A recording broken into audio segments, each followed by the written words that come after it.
دو چیزیں بتاتا ہوں جن کو اگر آپ ذہن میں رکھیں گے نا تو انشاءاللہ دماغ یعنی جن چیزوں پر عمل کریں گے دماغ سیٹ رہے گا. نمبر 1, نیند میں کبھی کمی نہ ہونے دو. بھائی نیند کیا کرنی ہے؟ ایسی کی تیسی جو مرضی کام اہم سے اہم رہ جائے, پہلے کیا ہے؟ نیند مکمل ہو. پہلے کیا کرنا ہے؟ نیند آ رہی ہے, تھکا ہوا دماغ, سارے کام ایک طرف, پہلے سوؤں گا میں. جاؤ جو مرضی ہو. بھائی وہ شادی میں جانا تھا, وہ ولیمے میں جانا تھا, وہ کیا کہتا رہے, ہم نے پہلے کیا کرنا ہے؟ کیونکہ نیند کی سیٹنگ آؤٹ ہو جائے نا تو بس دماغ گیا. دماغ کہاں جائے گا؟ میں نے اپنی زندگی میں کئی لوگ اسٹریس اور ڈپریشن کے مریض دیکھے ہیں جو نیند پوری نہیں کرتے تھے. نیند اتنی صحت کے لیے ضروری ہے کہ روٹی اور پانی اتنا ضروری نہیں ہے. بھوک, اگر دیکھو نیند سے بڑھ کر کوئی چیز ہوتی نا تو اللہ تعالیٰ رمضان میں ہمیں کہتے ہیں نیند پوری نہ کرو, روٹی کھاتے رہو. اللہ نے روٹی پانی چھڑوا دی. اللہ کو پتا ہے کہ جتنا مرضی بھوکا پیاسا رہو گے, جب کھاؤ گے تو ریکوری ہو جائے گی. کوئی 3 دن بھی بھوکا پیاسا رہے نا, جسم کو کوئی نقصان نہیں ہے. جب کھائے گا تو دوبارہ فٹ فاٹ ویسے کا ویسا ہی ہو جائے گا. لوگ 1 ہفتہ بھی بھوکا پیاسا رہتے ہیں, کوئی بیماری پیدا نہیں ہوتی. کمزوری ہوتی ہے وقتی, جب کھائیں گے پیئیں گے دوبارہ فریش ہو جائیں گے. اللہ کرے یہ بات کسی طرح دماغ میں اتر جائے, کیونکہ اس کا ہمارے دین سے بڑا گہرا تعلق ہے. آپ کا دماغ سیٹ نہیں ہوگا, آپ نہ اللہ کے حقوق ادا کرو گے نہ بندوں کے حقوق. کیونکہ جو آدمی ڈپریشن کا مریض ہوتا ہے نا, وہ گھر میں بھی چک چک پک پک لگا کے رکھتا ہے, خود بھی ڈپریشن میں آئے گا اور بیوی بچوں کو بھی ڈپریشن میں ڈال دے گا.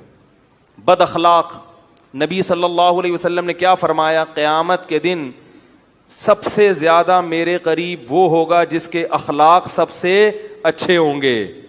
تو اخلاق کے اچھے ہونے کے لیے چیمبر کا صحیح ہونا ضروری ہے.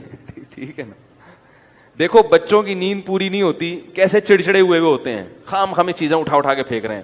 اور جب بچہ رات کو اچھی طرح سو کے صبح اٹھتا ہے, کیسا خوشی خوشی پھر رہا ہوتا ہے, حالانکہ صبح کے وقت اس نے کوئی اخلاق پر بیان نہیں سنا ہوتا. جب اندر سے سیٹ ہوتا ہے نا انسان تو خود بخود خوش مزاج ہوتا ہے, وہ ہر چیز میں دل لگتا ہے اس. تو اخلاق تو دین کا بہت بڑا حصہ ہے نا. اللہ کی باتیں بھی سمجھ میں آئیں گی. اگر چیمبر ٹھیک نہیں ہے نا تو کوئی اگر کہے کہ بھائی اگر نماز چھوڑ دو گے تو اتنے 1000 سال جہنم میں جلنا پڑے گا, تو آپ پہلے ہی جل رہے ہو, دماغ خراب ہے. بولے یار یہ پتہ نہیں کون سی شریعت ہے یار, ایک تو جہنم میں جلنا پڑے گا یار. اندر سے نا یہ ایسی ایسی باتیں کرے گا, کیونکہ اندر سے ویسے ہی خوش نہیں ہے, اوپر سے جہنم کی وعیدیں, تو اور اسٹریس میں آ جاتا ہے وہ کہ یار یہ کیا ہوا یار, ایک نماز چھوڑنے میں اتنے یہ کیا ہوا یار. تو بجائے یعنی دین سے بھی دور ہوگا. تو پہلی چیز کیا ہو گئی؟ بولو بھائی, نیند. نیند پوری کرنے کا مطلب یہ نہیں ہے کہ پوستیوں کی طرح سویا کرو, یہ مطلب نہیں ہے. یہ کیا مطلب ہے وہ میں ابھی بتاتا ہوں. دوسری چیز کیا ہے؟ دوسری چیز ہے ٹینشن نہیں لینی. ٹینشن نہیں لینے کا مطلب یہ نہیں ہے کہ آپ کو کبھی ٹینشن ہوگی نہیں. ہے تو دنیا میں کوئی ایسا شخص ہے ہی نہیں جس کے سارے کام صحیح ہو رہے ہوں. اس پر تو ایک مستقل بیان ہے میرا کہ دنیا میں یعنی انسان جو ہے نا ڈپریشن کا علاج کیا ہے. تو میرے 3-4 بیانات ہیں, وہ آپ تفصیل سنیں. میں ابھی مختصر ایک بات بتا رہا ہوں کہ دیکھو دنیا میں ساری چاہتیں کسی کی بھی پوری نہیں ہوتی. یہ تو ہو ہی نہیں سکتا کہ آپ جو چاہیں وہ ہو جائے.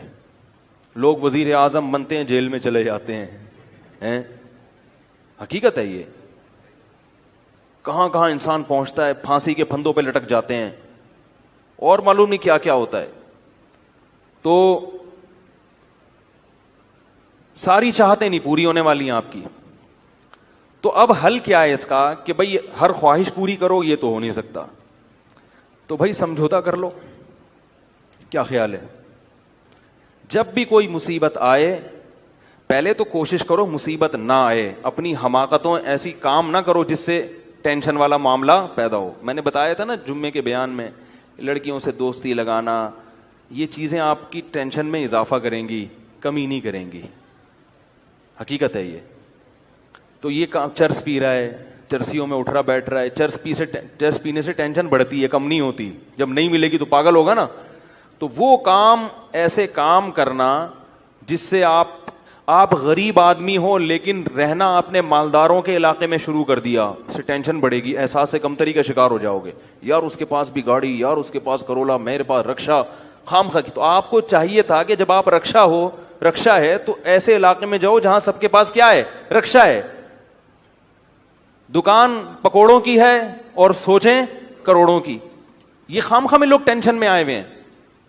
میں نے ڈیفنس کے لوگوں کو بھی ٹینشن میں دیکھا ہے، 1000 گز کا بنگلہ ہے، کروڑوں روپے کما رہے ہیں مگر ٹینشن میں ہے۔